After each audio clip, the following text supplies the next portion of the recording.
எல்லாருக்கும் வணக்கம். தருமபுரி மாவட்டத்தில் சிட்லிங் அப்படிங்கிற ஒரு பஞ்சாயத்து இருக்குது. அது வந்து ஹில்லி ஏரியா. சேலம் சைடும் நம்ம போகலாம். 80 கிலோமீட்டர் சேலத்துலேருந்து. நான் வந்து ரொம்ப நாளாக ஆசை போகணுன்னு சொல்லிட்டு நேற்று தான் வாய்ப்பு கிடச்சிது. அங்கே வந்து Sitling organic farmer association sofa ரொம்ப நல்லா இருக்குல்ல பேர்.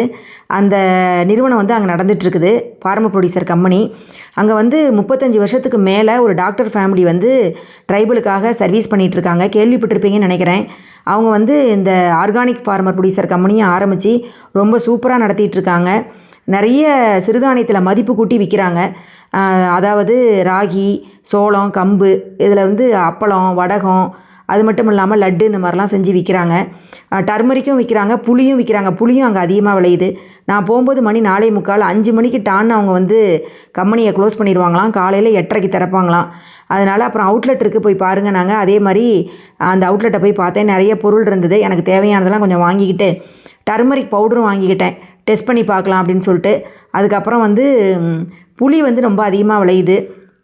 அங்கே இருக்கிற விவசாயிகள் நம்பரையும் கொஞ்சம் வாங்கிக்கிட்டு, இன்னும் ஒரு 10 டேஸில் வாங்க, புளி வந்து சீசன் அப்போ தான் வரும், நீங்கள் நேரடியாக வாங்கிக்கலான்னு சொல்லியிருக்காங்க.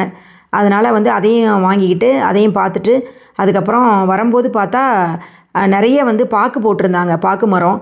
ஆனால் கீழே ப்ளைனில் போட்டிருக்கிற பாக்கு வந்து நிறைய வெள்ளை அடித்து நான் பார்த்ததில்ல, சுண்ணாம்படிச்சு. ஆனால் இங்கே வந்து அடிச்சிருக்காங்க. என்னன்னு தெரியல, நான் அதை விசாரிக்கலை. உங்களுக்கு டைம் இருந்தால் கட்டாயம் நீங்கள் எல்லாருமே சிட்லிங் ஒரு தடவை போயிட்டு வாங்க. ரொம்ப சூப்பராக இருக்குது. இயற்கையான காற்று நல்லா இருக்குது. ஒரு தடவை நீங்கள் போயிட்டு வாங்க எல்லாருமே. வாழ்க சமுதாயம், வளர்க விவசாயம்.